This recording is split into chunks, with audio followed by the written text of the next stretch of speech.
This is the original esport racing game. This is iRacing.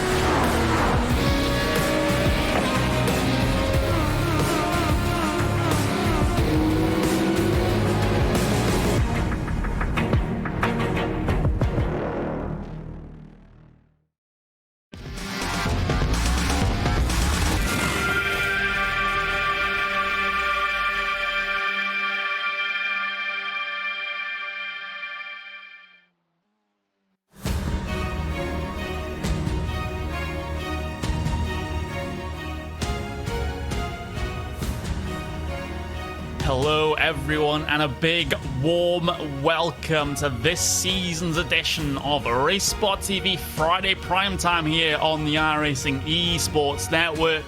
For the next 12 weeks, we'll be bringing you the freshest road content iRacing has to offer in the form of the Audi RS3 LMS TCR car. Well, first off here at Laguna, Seca, this is the IMSA Michelin Pilot Challenge, and it's going to be 12 full weeks of fantastic four-wheel drive touring car action, and you can see the season schedule up on screen for you now. We start off at Laguna, Seca, we take a trip to the UK for Alton Park, then back across the Atlantic for Road America, and then back across it once again to Donington Park, and then you can see the rest of the rounds up on screen, culminating in a finale at the Phillip Island circuit down under there on November 29th. So absolutely fantastic tracks indeed to try and wheel these cars around. And well, I'm Connery Maddock, and joining me for this broadcast is the one, the only RaceSpot TV's touring car expert. It's going to be Mr. Paul Smith, who has a little bit of something special. This is a hot lap brought to you by VRS. Martin Kroenke behind the wheel. So here we are then, coming through the final corner. Starting your lap then, making sure you get the run out that corner, get the high speed across the line, heading towards turn number one, hugging this inside here through that little kick. That is actually turn number one, then hit the brakes a little bit earlier than you expect because it is a downhill braking section here. It's a corner that has multiple lines through that hairpin. Ponce, get your exit though, out to the left hand side, over the curb, use the curb on the right hand side, through the right hander there as you head on through now. Another sweeping right hander here, carry the speed through this one, use as much of that curve on the left hand side as we're heading on through to the bottom of the hill. The left hander again, fourth gear, the back end just skipping around for Martin here as he's going uphill once again. And this next corner is one of the trickiest corners in all of motorsport. The kink here, important to carry the speed through there because it's still uphill all the way here towards the top of the hill where you've got the world famous Corkscrew. On the brakes, you can see the back end just dances around. He's using the back end there to steer around the first part of the Corkscrew. Downhill now, it's rushed downhill. Don't go all the way to the right hand side.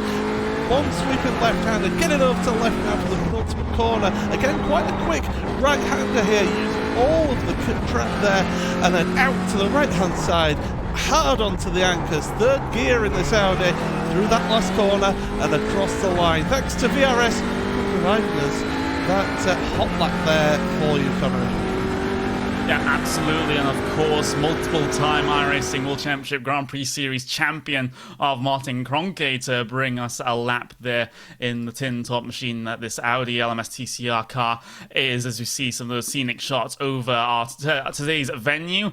Well, we are coming towards the end of the qualifying session here. Currently, it is Brandon Hawking on provisional pole position. Those are the track details up on screen for you now. 73 degrees Fahrenheit on the, in the air, and 110 in terms of the track temperature. That's 43 degrees Celsius there. So things are starting to look a little bit toasty down there on circuit, thanks to the clear skies that we have here for this one. But that will actually help these drivers, at least early on in the race, Paul, trying to get those tyres up to temperature.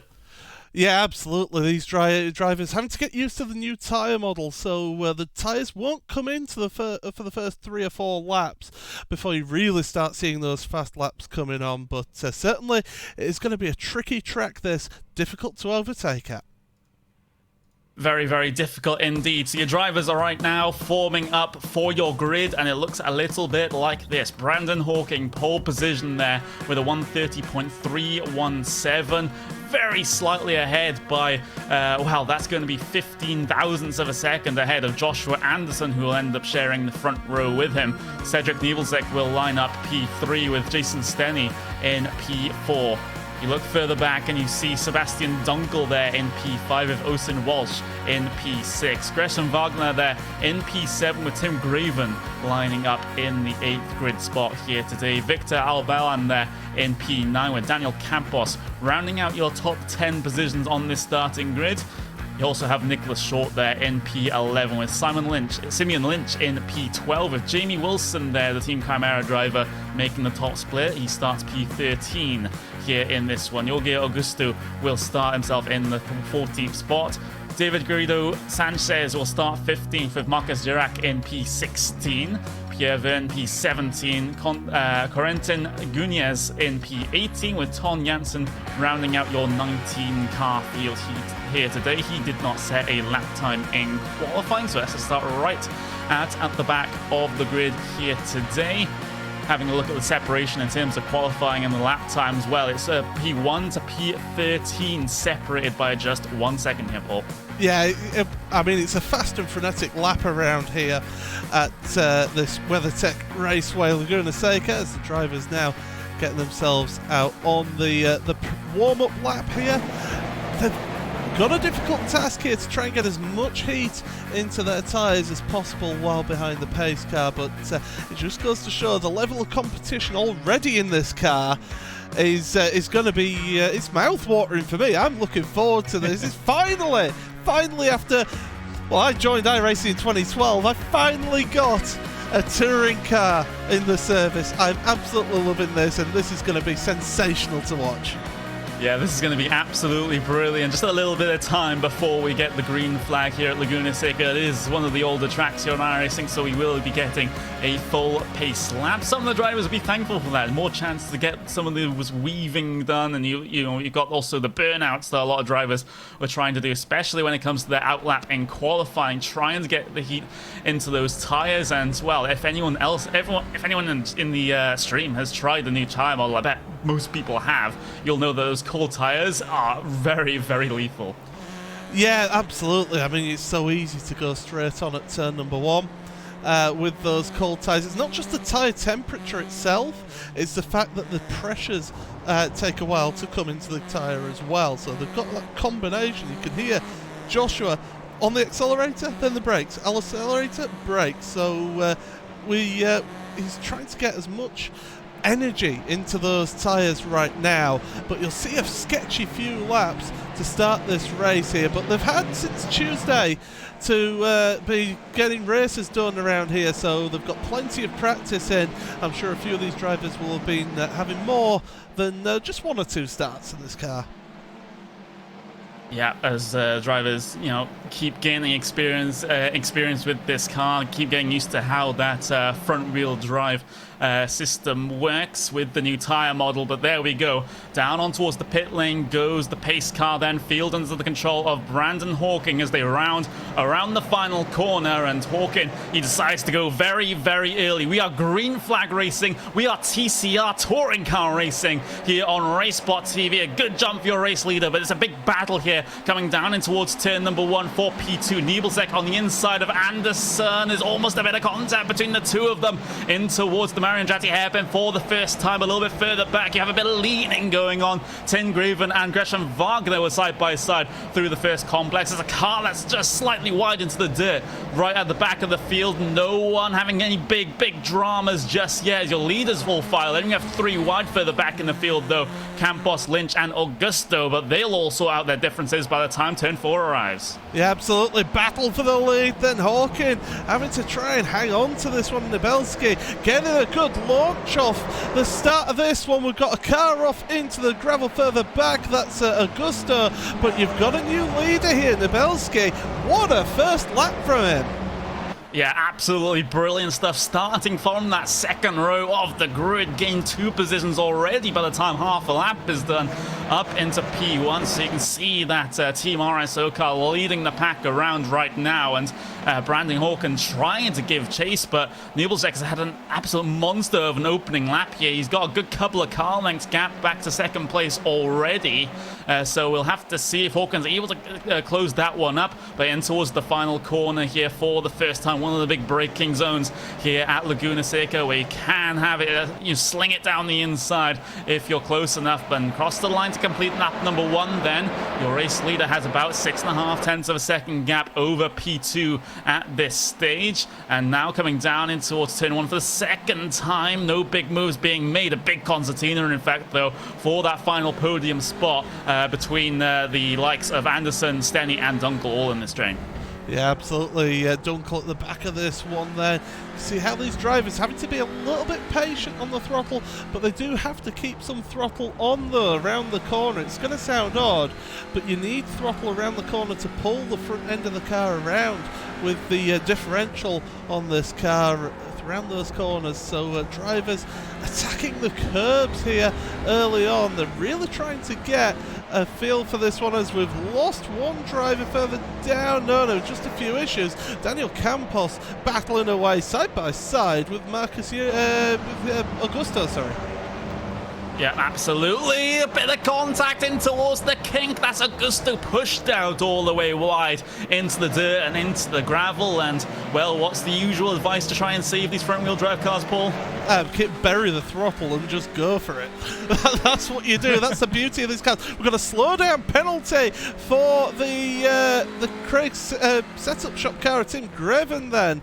So he's had an issue at the Corkscrew, cut across the corner. So easy to do around this track. And, well, we've got plenty of battling further down in your field. But up front, Cedric Nubile, great run to be out in the lead by 1.2 seconds. Yeah, that's quite a gap at the end of the second lap there. Your race leader starting to run away with things very, very early on. We'll have to see if he's taking a little bit too much out here early on and might end up not really being on the pace later on in the race. We'll just have to wait and see. But meanwhile, it is still close run thing further back through your field, especially for a good couple of these positions sort of way towards the tail end of the grid, with the likes of Graven, Sanchez, and Avalon as well. But no big moves being made yet. It seems like everyone, with the exception of a couple of bits of contact here and there, it's all been very calm, and we're not afraid of a couple of bits of contact here in touring cars. Nice, this thing's built like a tank. I found that out last night running a league. So these drivers, they've got plenty to work with, and this Audi doing a fantastic job of giving us close action. Not the strongest of slipstreams from this car, and it does mean that you've got to work at getting your lines right, getting your tyres up to temperature, but it's also about looking after those tyres a little bit. A 30-minute race, towards the end of the race, those front tyres will just not be giving the same amount of bite as you would have been getting, say, after 10 minutes of the race. New fastest lap being set by Gresham Vogner. So that is your driver sitting in P number 6, setting the fastest lap of anyone. And, well, it's around about 0.3 of a second faster than what your race leader is even running at this stage. So he's definitely one to keep an eye on here, is the driver of number 6 as he works his way up through the field. We've got a little bit of side-by-side further back, though. Sanchez on the outside. Here comes Ton Janssen, then inside line there for turn 3. A big block there from Sanchez is coming off the corner. That's Avalon trying to work his way through. A bit of contact, bit of wheel arch to wheel arch contact, but they both make it through alive and get themselves down in towards turn 5. You can throw one down the inside into there, but it's not really the biggest of braking zones.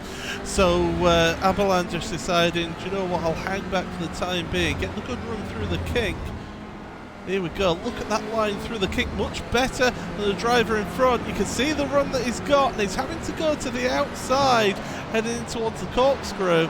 He's going to make it through. Great drive there. Oh! Back end around. That's going to be a slowdown penalty, and here comes the 12 car. He's had an issue as well. Around he goes, and that's not what to do in this touring car.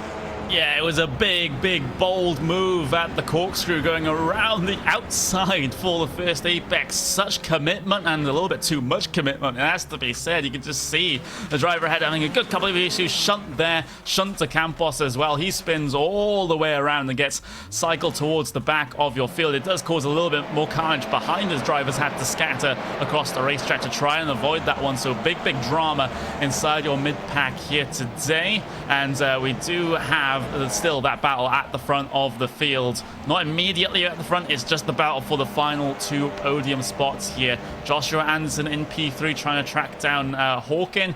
Stenny and Dunkel also involved in this battle as it stands, but not much has changed between this in this train. So just setting the pace here in the early goings. We still have about 23 minutes remaining.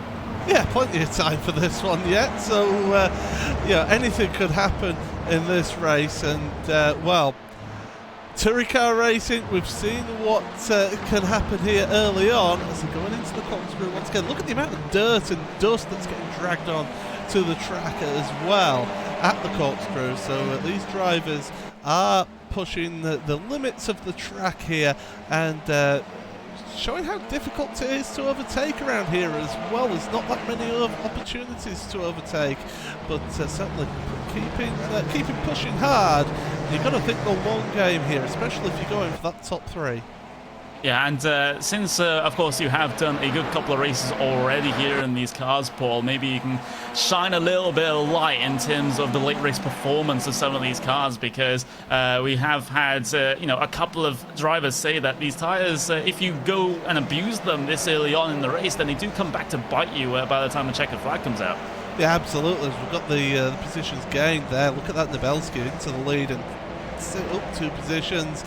Vern, though, with the biggest gain, 7 positions in this race. But yeah, it's all about a trade-off. Do you want to have an immediate good start and try and run away with it if you're near the front? Or we're going to car sideways. Ooh. That was Vogner then, who was going sideways there. We'll get a replay of that. From our aerial coverage brought to you by Avalon Designs, as always, as well, it was into this left-hander, and what happens here? Just gets a wheel on the dirt there. Oh, give it a boot full of throttle, sunshine. There we go. And pulls the front end around and carries on, losing 1 position there. Yeah, absolutely. Still a big scary moment there down into turn 5 for Vogner. He was running very well. We mentioned that he did set one of the fastest laps of the race just a little bit, a good couple of laps ago, but unfortunately with a little bit of a half spin like that, he does get cycled back quite a considerable margin, despite having only lost 1 position here in this one. Riding on board, though, the car of Jason Stenny, I believe, here coming down in towards... this is Anderson. Here we go. A big lock in towards turn 1 over your second place runner. Not enough commitment down the inside there, and, well, the door was also rapidly shutting. Here comes the inside move then for turn 3. Anderson on the inside of Hawkin. Hawkin gives him the space and a little bit more as well. He might even come under threat from Stenny on the way down into turn 4, so that Craig setup shop car trying to find the traction coming on the inside of turn 4, not able to find the position gains though into turn 5. Big run there for Stenny. Look at him riding the back bumper of the Audi up the hill, then up towards that left-hand kink. A big look there from Stenny, but a committed move down the inside at the kink isn't on the cards just yet, especially when we're this early on. You can't really go too wide through the kink, can you? You compromise both of your runs through there, onto the brakes, into the corkscrew. because of that rise that you get just at the start, the breaking point of the corkscrew, the back end goes light and goes loose, so these drivers having to combat that as well as they come downhill once again. Penultimate corner, it's got that nice little dip there in the middle of it.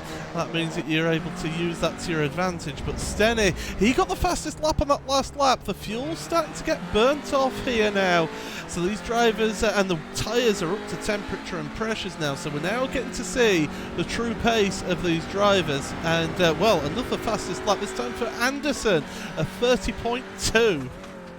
Yeah, absolutely finding a little bit of clear space, some clear air there in P2 as he puts a gap here over this battle for P3, because they have been squabbling quite a bit on that last lap. And now Stenny's getting pretty close once again. We have got Vogner, who's trying to recover from his little bit of a half spin just a couple of moments ago, just quickly closing in there on Simeon Lynch for what is going to be P number 8 out there on circuit. He was a little bit closer on my timing screen than that then, I will say. So yeah, cut to him right at the most opportune moment. Yeah, absolutely. Meanwhile, back towards your battle for your final podium spot then, Stenny. He's been in this position for a good lap or so, hasn't had the most obvious of opportunities to make his way by, and his rear view is now going to be very, very full of that Sorgrensport esports car of Sebastian Dunkel. So now he has to be looking ahead and behind, one of the more tricky situations to be in as a driver, where you have to be good at multitasking in that respect. But in towards the final corner, Hawkin has had a good final sector here, able to pull out that gap. Meanwhile, Dunkel, he seems to be on fire at this stage of the race as well. Yeah, absolutely. 5th place at the moment, started in 5th as well, so he's not gained any positions, but he's not lost any positions. Crucially, Joshua Anderson, he's on a bit of a form here, 0.3 of a second faster than your race leader. Simeon Lynch as well, with the fastest lap of 1:30.1. So he's definitely putting the pressure on the race leader. That lead is coming down. It's about 1 second at the moment, so I wouldn't count out that fight yet. Yeah, I wouldn't either. So things starting to develop here inside the midway point of this race. Of course, a 30-minute race. We're coming up to 17 minutes remaining here in this one. Just having a little bit of an update on your race leader, because Anderson is closing in at this stage. A good couple of tenths of a second being taken out on that last lap. 0.3 of a second pretty much on that last lap. So Nubile, has he taken too much out of the tires here inside the first 6 or 7 laps? Well, this is it. This is what the point I started making before I got interrupted by these drivers giving us this exciting action. But you've got that compromise. Do you go for the car at the start of the race to try and pull out that gap, but then run the risk of using the tyres up too early too soon? Or do you set up that car to be a little bit more conservative, give you more consistency throughout the race, and therefore be able to push all the way through and gain that time back towards the end there? 8 to 7/10 of a second is now the gap between the lead two. So getting closer between those two, and this battle is still raging on for 3rd place, and Brandon Hawkin doing a sterling effort there in the Simicube car at the front of this pack.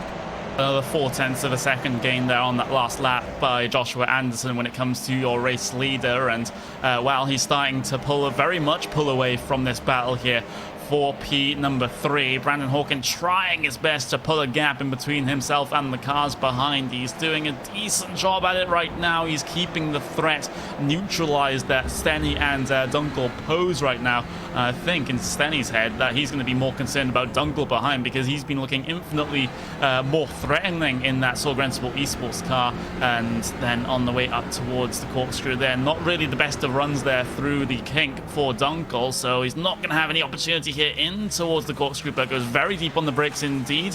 Brings himself close, but again, not a good run off. So Stenny will keep him at bay just for now. So we're at the midway point here, Paul. And wow, we have battling behind as well. That's through the Corkscrew. That's Tim Graven versus Pierre Vern. So that's Vern on the outside, Graven on the inside here for the rainy curve. Turn 9. You're actually on the limit of grip coming through there. Graven able to squeak himself ahead of Pierre Vern. And now here comes Jaime Wilson. He wants a piece of this pie as well. Big outside line being taken, looking for the run off the corner of the final one of the lap here at Laguna. Seca not going to get the traction, not going to get the run, but the one thing that he does have is the slipstream on the way in towards the Mario Andretti hairpin. So Wilson, contact. There's still a chance here. Contact further up your field though. That's Jason Stenny going for a bit of an off-track excursion. Dungle a little bit of a love tap to the rear while all that tries to sort itself out. But what has happened there? All of a sudden, we're just getting halfway point this race and everything's kicking off. The lead battle's 0.3 of a second between them.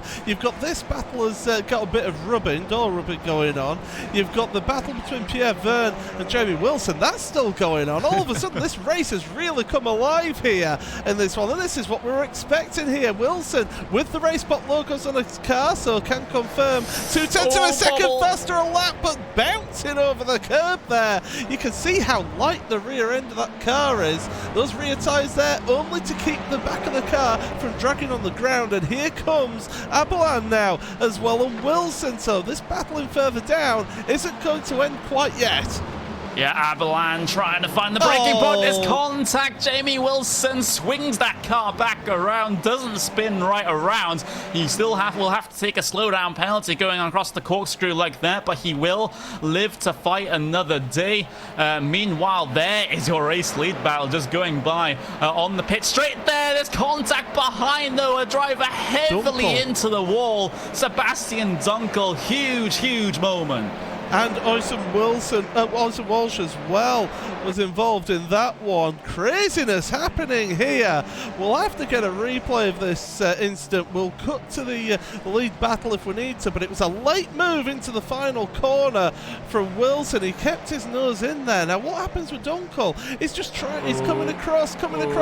Oh, I thought that was just, yeah, Dunkel should have held his line in my opinion. I thought Walsh held his line in that one, but we'll get back to that lead battle because this one is heating up. Business is picking up here, Connery.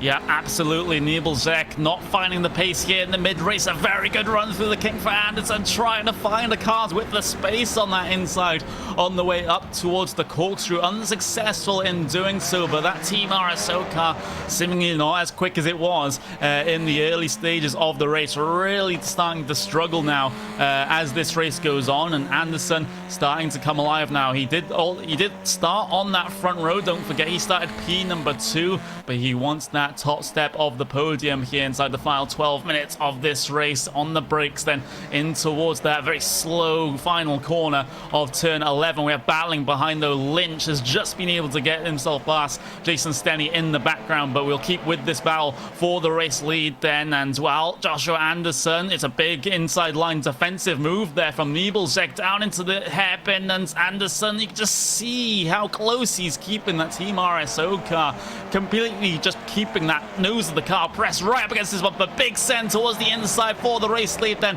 for Anderson. A big wide line was taken by Nubile, but he can't find the traction, the speed off the corner, and now Anderson is your new race leader. I think Nubile realises that he was done for there. I think he's maybe tried to pull away at the start of this race to get the gap there at the front. And he did get a gap, but it wasn't big enough. And there you go, Anderson just with that slow burner just to pull through. You can see how Anderson's just now able to just creep away from Nubile. So the question is now behind. Well, they are slower than these two, the cars behind. So Nubile can focus in front totally at the moment, try and keep with Anderson, but you can see Anderson a little bit of trail braking, left foot braking around that left-hander, using the back end, and that's one of the key things with this car as well. You use the back end, get the back end working with you to help turn this car, and he's doing exactly that through these long radius corners.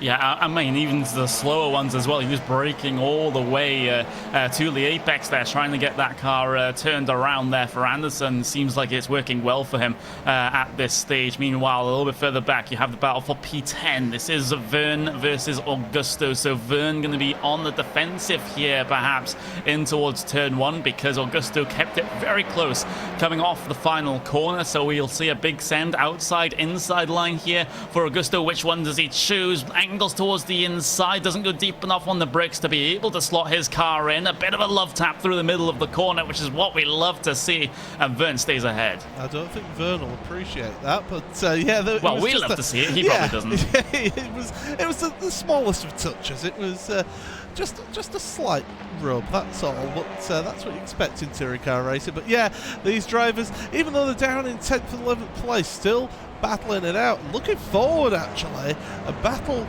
raging here between Gresham Vogner, who of course had that mistake earlier on, is now back up to 6th place, and he's trying to push forward. He's 3.5 seconds behind Sterney, so I don't think that's going to be on, but he's got the pressure from behind of Oisin Walsh. Yeah, he does. So he does have to be concerned about trying to defend a good couple of moves here once that car decides to get itself just a little bit closer. You can see the gap up on screen for you right now. Gresham Vogner and Walsh, we've got 4.5 tenths of a second between those two as they head into the final corner. So still a lot of work here for Walsh to do. He's tucked very well within inside the slipstream there. He does lose a little bit of time coming through that final corner, but he's going to gain all that back on the run down towards 1. He was hitting the rev limiter a little bit as well. I think some of these drivers aren't quite used to when they need to, it's not quite muscle memory yet, is the gear changing, so I think these drivers are still getting used to this car. Of course, only got launched on Thursday last week, so to say it's such a short amount of time, these drivers are doing one heck of a job in this car and really giving us a good show. As Walsh now really putting the pressure on here, won't look to the inside here, just try and carry the speed through the corner as you go uphill once again.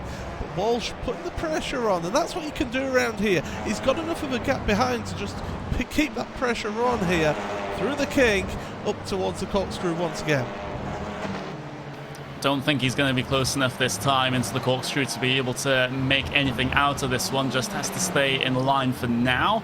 But I do feel like that car of Walsh does have quite a bit of pace, but hasn't really been able to show it just yet. And well, once he gets into a position where he can have a little bit of a go at Vogner, maybe we'll start this in one this time. If he gets a good exit out of the final turn, then that'll set up the move there into the big braking zone at the first point of the lap. There's your top 8 on your screen for you now. Just briefly, Joshua Anderson, Nubile, Hawkin, Lynch, Steny, Vogner, and Walsh, with Nicholas Short rounding out your top 8.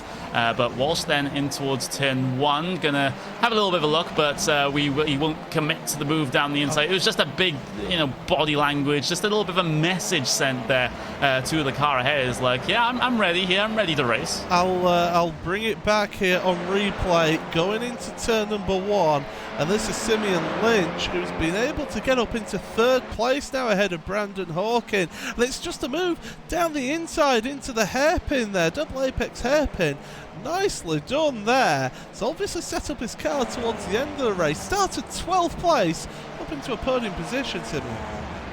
Yeah, absolutely brilliant stuff to work his way through a very, very difficult field here today. With the strength of field, if you're wondering, is standing at 4,933 is the average iRacing for the drivers in your field here today. And Walsh now has potentially an opportunity there on Vogner into the corkscrew, but not going to happen this time around as they go through the dirt that's been brought onto the circuit by a good couple of drivers running wide through that section. Similarly so coming through turn 9 of Rainy Curve as well, so the dynamic track just making things a little bit more interesting there coming through as the dirt gets strewn across the racetrack. But now on towards the end of lap 16, then 5.5 minutes left remaining in this one, and by my calculations around about 4 laps left to go.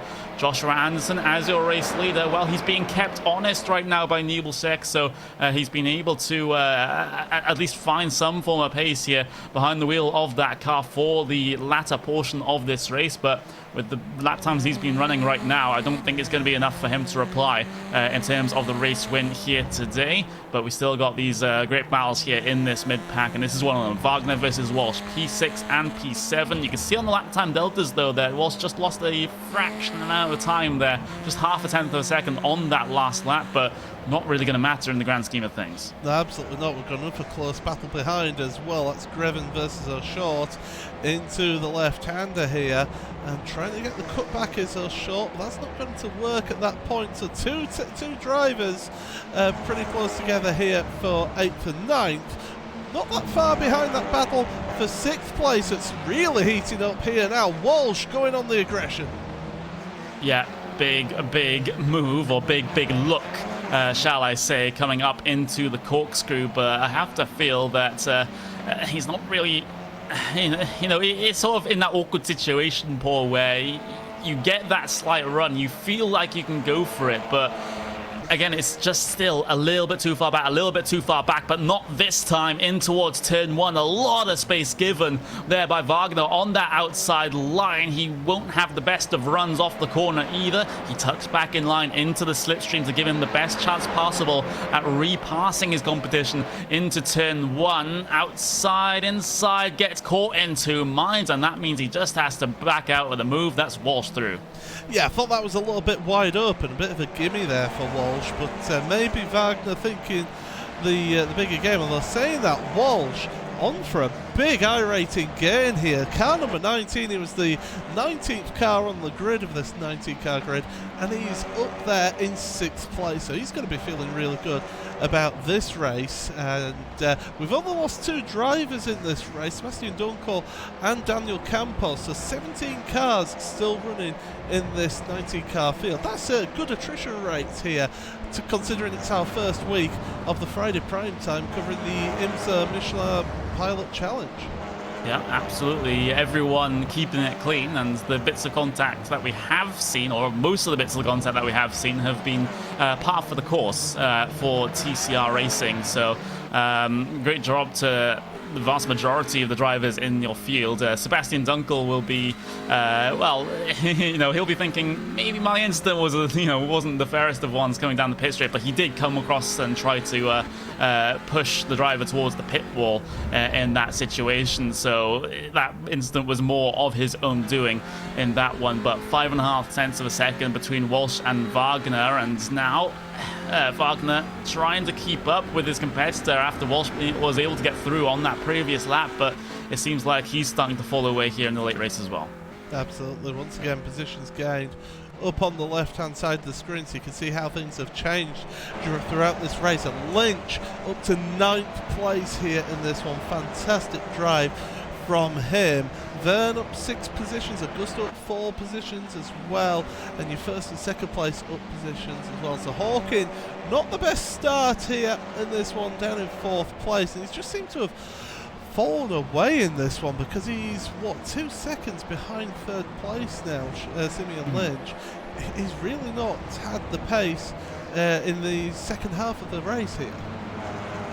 Yeah, it seems to be the case. I mean, things looked a little bit better on that last lap. He did gain a couple of tenths over Nubile second P2, but unfortunately for him, not enough to be able to do anything right at the end of this race. And, well, one of the closest battles that we have on track right now, in fact, the closest battle is Ton Jansen versus Corentin Geena there. So the Benelux driver versus the Frenchman on the way up towards the corkscrew. 4 tenths of a second between these guys, and well, it's going to be the case for these. It's like basically this is a battle of losing the least iRacing, I suppose, when you talk about battles this far back through the field at this late stage. Well, I mean, Jansen is in the position that his car number is. He didn't set a qualifying time in the qualifying session as well.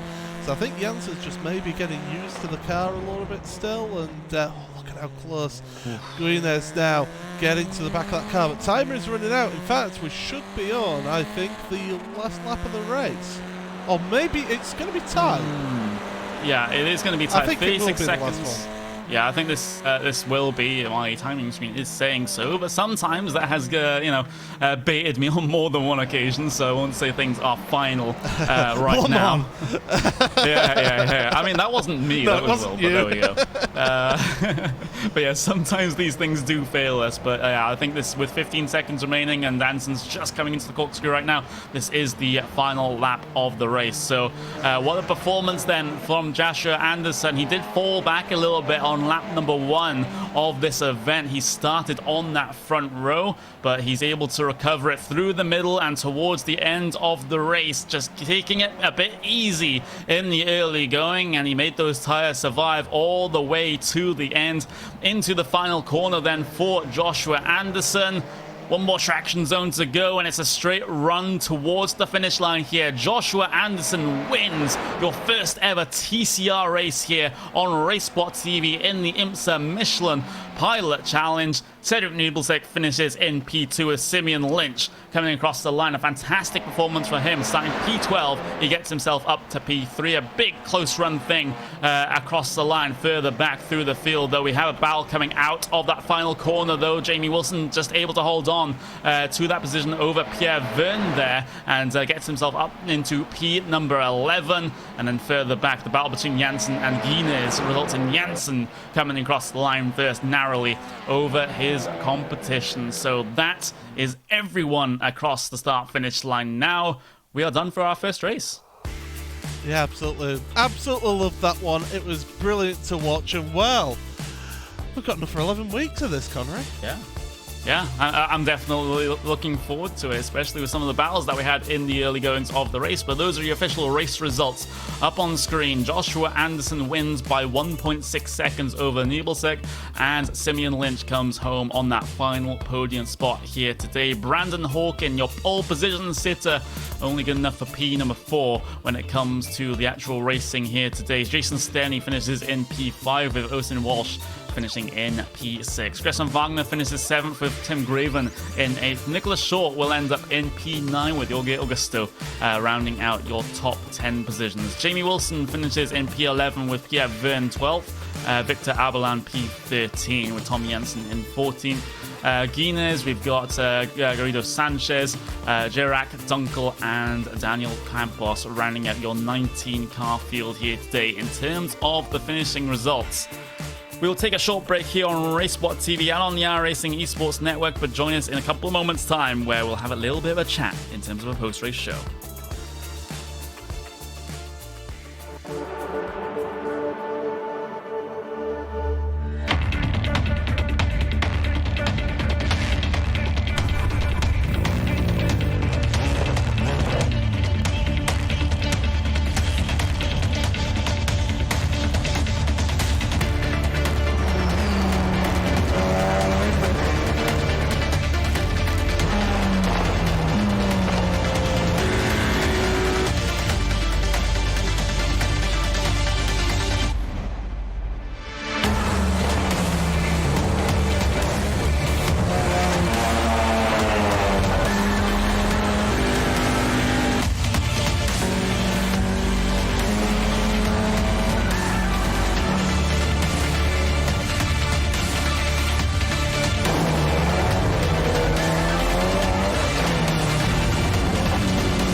Hello everyone and welcome back to the post-race show here on RaceSpot TV. We've just had our first ever TCR race with that new Audi here on the iRacing service, and what an interesting race it was, especially in the early goings where everyone was stacked up together trying to jostle for position. We also had a little bit of not pit strategy, but sort of tire conservation strategy going on, with some of the drivers taking it a little bit easy in the early goings to make sure that their tires survive the distance in terms of the tire temperatures.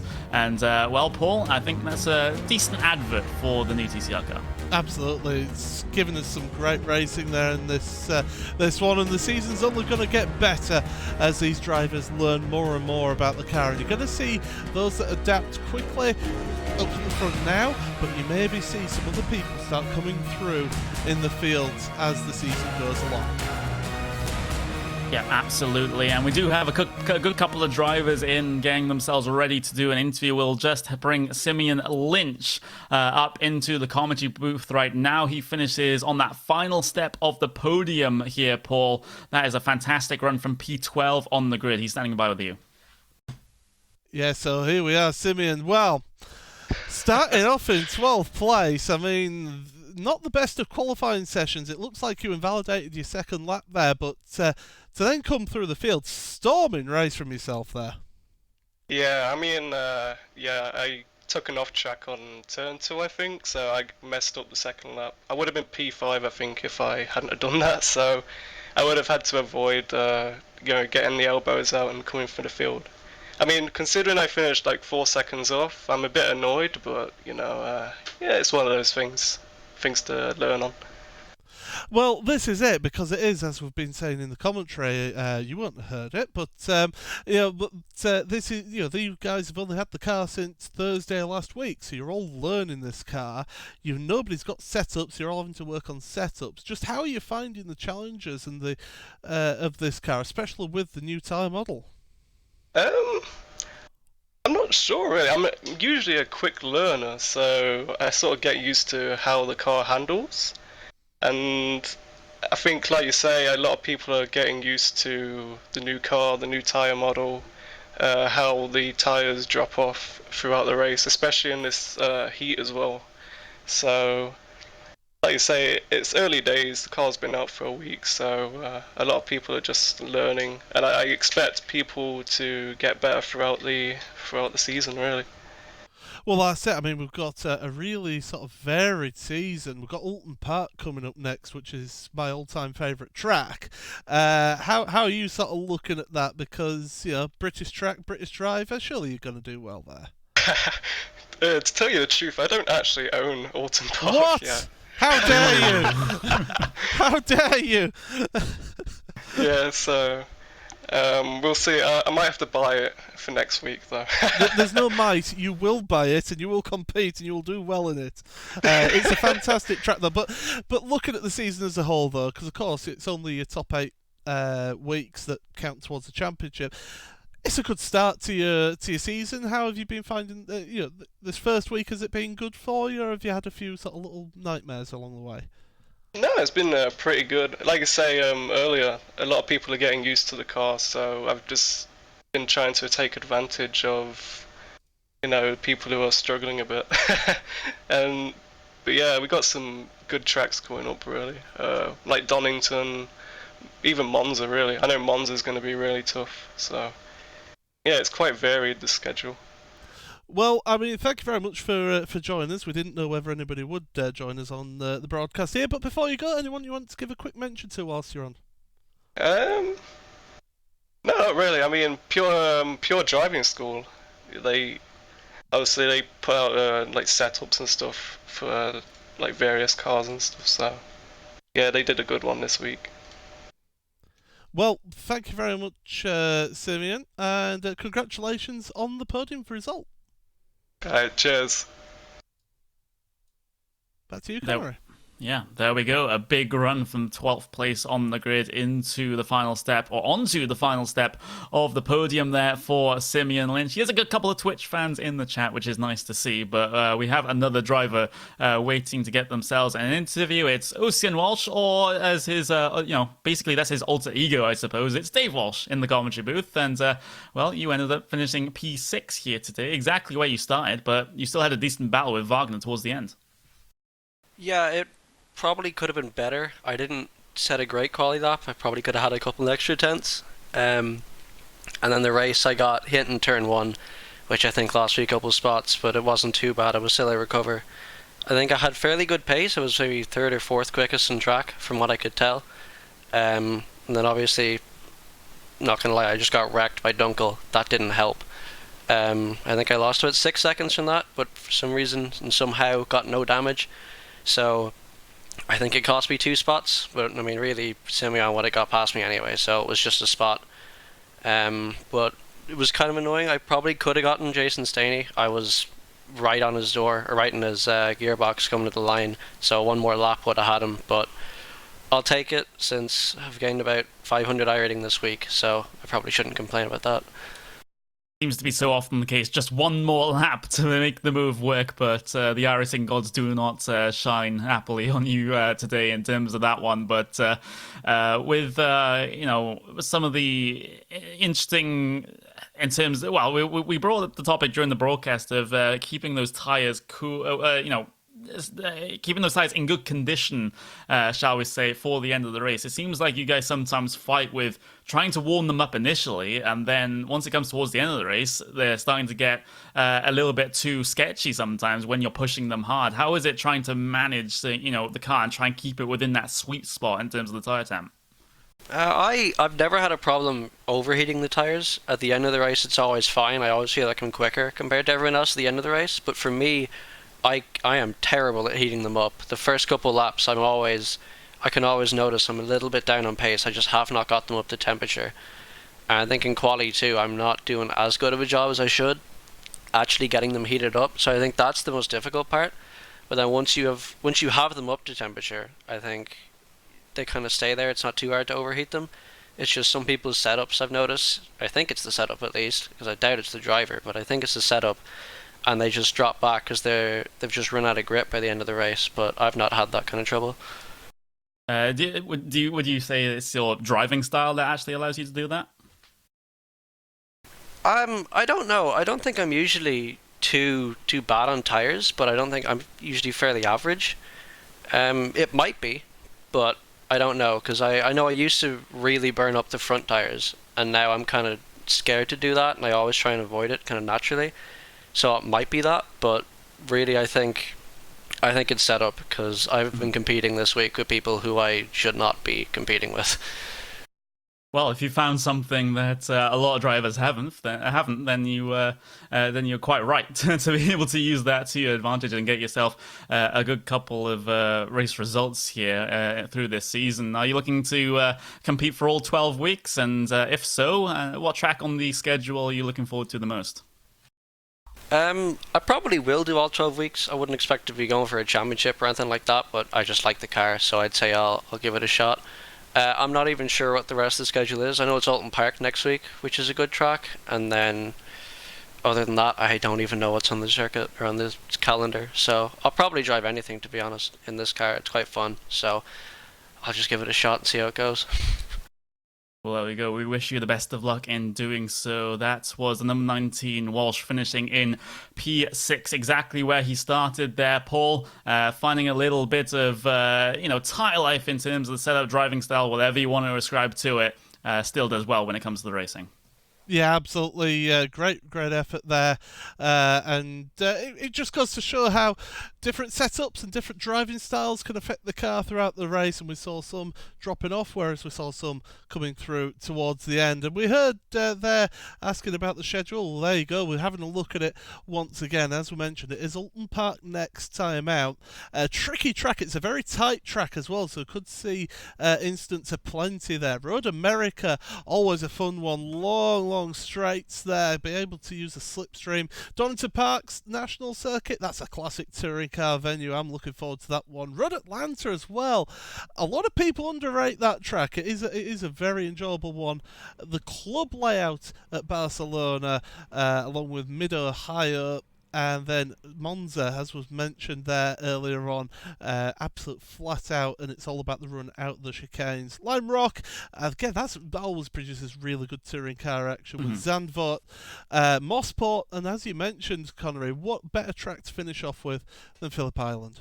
Yeah, that one's going to be a pretty fun finale, it has to be said. Of course, a really a track that does really encourage very, very close racing, some bumping, some banging, coming through some of the slow speed corners in the middle of the lap. Once you dive down that hill into one of the big braking zones, it's a really scary portion of the racetrack. But that is all that we're going to have time for here on the first week of this edition of Racesport TV Friday Primetime here on the iRacing Esports Network. Thank you for all the viewers on Twitch. Thank you for all the viewers on YouTube as well. I've been Connery Maddock. That's been Paul Smith. Join us the exact same time next week. Goodbye.